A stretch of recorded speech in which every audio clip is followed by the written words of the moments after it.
দেখেন, পোল্যান্ডে ফ্রিতে আপনাকে সাইকেল দিবে কাজ করার জন্য। এই ভিডিওটা সম্পূর্ণ দেখবেন, আশা করি বুঝতে পারবেন। যারা কিনা ফুড ডেলিভারির কাজে আগ্রহী বা ফুড ডেলিভারি করতে চান বিভিন্ন দেশ থেকে এসে পোল্যান্ডে, আমি এর আগে গাড়ি দিয়ে কত টাকা ইনকাম করা যায় এবং সুযোগ সুবিধাগুলা কি কি আমি কিন্তু একটা ভিডিওতে তুলে ধরছি। তো আজকে আপনাদেরকে দেখাবো কিভাবে আপনারা ফ্রিতে এই সমস্ত ইলেকট্রিক সাইকেল নিয়ে আপনারা ফুড ডেলিভারি করবেন। তো আমরা একটা অফিসে চলে আসলাম। এখানে আমার কিছু ক্লায়েন্ট, আমার কিছু ভাই বেরাদার, ওনাদেরকে একটা সাইকেল নিয়ে দেওয়ার জন্য।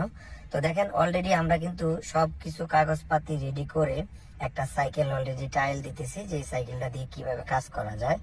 তো সাইকেল দেওয়ার সাথে সাথে আপনাকে তারা একটা সুন্দর ব্যাগ দিবে, যে ব্যাগটা পিছনে আপনার পিঠের সাথে খুব স্মুথলি লেগে যায়, এবং সাথে ব্যাটারি দিবে সাইকেলের দুইটা, একটা থাকবে লাগানো, একটা বাসায় আপনি চার্জে রেখে যাবেন। এবং যখন নাকি আপনার চার্জ ফুরিয়ে যাবে, ধরেন আপনি একটা সাইকেল ব্যাটারি দিয়ে আপনি 5 ঘন্টা কাজ করতে পারবেন। 5 ঘন্টা পরে আবার এসে আপনি চাইলে আরেকটা ব্যাটারি নিয়ে আপনি আবার সুন্দর মতো সারাদিন 10 ঘন্টা কাজ করতে পারবেন।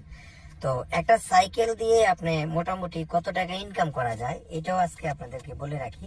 দেখেন, যারা কিনা পোল্যান্ডের ডকুমেন্টে আসেন বা পোল্যান্ডের মধ্যে কোনো কোম্পানিতে বা যেভাবে হোক আপনি চলে আসলেন, এখন আপনাকে এই কাজটাই করতে হবে। তো আপনি যদি প্রতিদিন 10 ঘন্টা করে কাজ করতে পারেন, তাহলে মোটামুটি নর্মালি 300 থেকে 200, 250, 300 এর ভিতরেই আপনার ইনকামটা থাকবে। তো এটা অনেক সময় কম বেশ হয় এই কারণ দেখা গেছে আপনি কোনো সময় অর্ডার একটু দূরে দূরে পড়ে, ওই সময় আপনার সময় বেশি যায় কিন্তু আপনার আর্নিংটা কম হয়। আবার অনেক সময় আপনি দেখা গেছে সেন্টার পয়েন্টে আপনি থাকলেন, আপনার ছোট ছোট অর্ডার আসলো বা আপনি আশেপাশে বেশি একটা দূরত্বর অর্ডার আসলো না, তখন আপনার দেখা গেছে এই ইনকামটা একটু বেশি হলো। তো এই ইনকামটা অনেক সময় আপ ডাউন করে, আপনি টিপস পাবেন, এটার উপর অনেক কিছু নির্ভর করে। তো যাই হোক, সাইকেল দিয়ে আপনাকে কাজ করতে গেলে আপনার কি কি লাগবে? আপনাকে কিছুই দিতে হবে না, শুধুমাত্র আপনার ফেসেল নাম্বারটা লাগবে, আর আপনার যেই ডকুমেন্ট আছে, যেমন TSC card, valid TSC card এবং আপনার ভ্যালিড পাসপোর্ট। এই 3টা জিনিস আপনি দিয়ে করতে পারবেন। আপনার যদি টিএসসি কার্ড না থাকে, সেক্ষেত্রে আপনি চাইলে আপনার যে বৈধ পাসপোর্ট আছে এবং সেটাতে যদি আপনার ভিসা থাকে, সেই ভিসা অথবা পাসপোর্টের উপরও আপনি কিন্তু চাইলে এই সাইকেলটা ভাড়া নিতে পারেন এবং এটা দিয়ে কাজ করতে পারেন।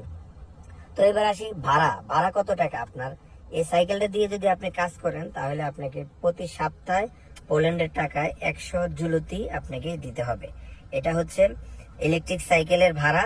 আবার এটার মধ্যে আপনার পাওয়ার বেশি, মানে আর একটু বড় গেটআপ বেশি ভালো, ওইটা নিতে গেলে আপনার দেখা গেছে 120 থেকে 150 টাকা পর্যন্ত ভাড়া আসতে পারে। তো এটা সাইকেলের উপরে ডিপেন্ড করবে আপনি কোন ধরনের সাইকেল নিতেছেন। হ্যাঁ, ব্যাটারি ব্যাকআপের উপরে ডিপেন্ড করে। তো যেগুলো ব্যাটারি অ্যাম্পিয়ার বেশি, সেগুলো হচ্ছে ভাড়াও একটু বেশি হয়। তো এখানে অনেক ধরনের সাইকেল আছে, আপনারা চাইলে আপনাদের পছন্দ মতো আপনারা নিতে পারেন। সাইকেলের সাথে ওনারা আপনাকে একটা ব্যাগ দিবে, আর হচ্ছে মোবাইল হোল্ডার, যেটা মোবাইল কভার, যেটা আপনি সাইকেলের সাথে লাগিয়ে রাখবেন, সেটা দিবেন। আপনি সকল ডকুমেন্ট রেডি হওয়ার পরে ওনারা আপনাকে 1 থেকে 2 দিনের ভিতরেই আপনার সাইকেল দিয়ে দিবে এবং আপনি কাজ শুরু করে দিতে পারেন। তো কাজ শুরু করতে গেলে আপনাকে অন্য একটা কোম্পানি থেকে আপনার আইডি খুলতে হবে, যেমন আপনার গ্লোবো, তারপরে আছে আপনার অ্যাভালন, হ্যাঁ, তারপরে সিটি ড্রাইভ, এই সমস্ত জায়গা থেকে আপনাকে আগে আইডি খুলতে হবে। আইডি খোলার পরে আপনি এখানে কাজ করতে পারবেন। ধন্যবাদ সবাইকে, ভালো থাকবেন। পোল্যান্ডে যারা আছেন ভিডিওটা বেশি বেশি শেয়ার করবেন।